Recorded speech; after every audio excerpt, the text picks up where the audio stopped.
lỡ nợ chỉ qua ở đó nợ ta phải nó quý ya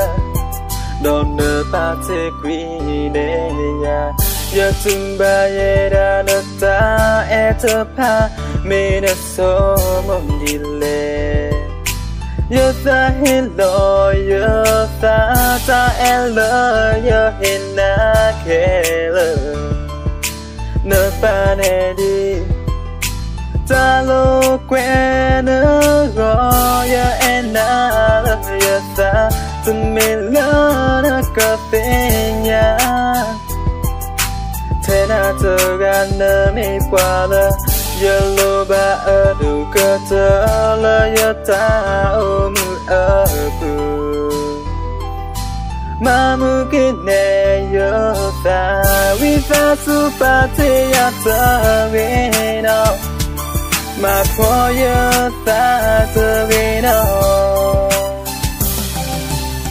vì ta sự cứ thở qua lỡ ta trở về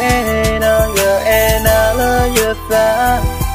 thế đã trở ra cứ to đồn nè thế giờ thì nữa ha đó qua ga mà bà đâu giờ ta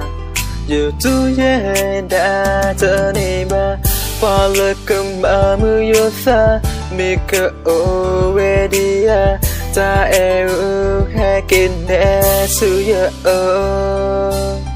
nhớ cứ từ lúc kia na lỡ nó ta sao xí cơ hi kia na lỡ nó ta ở đó cứ qua kia na cơ ya na cơ lệ khu ta đồn na thọ bố thơ sô ta vì phá sư phá thế ya ta về nó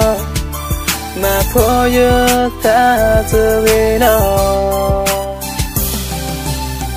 vì phá sư khứ thơ qua lỡ ta trở về nó giờ em nào lỡ yơ ta thế nào trở ra cơ thọ đòn nào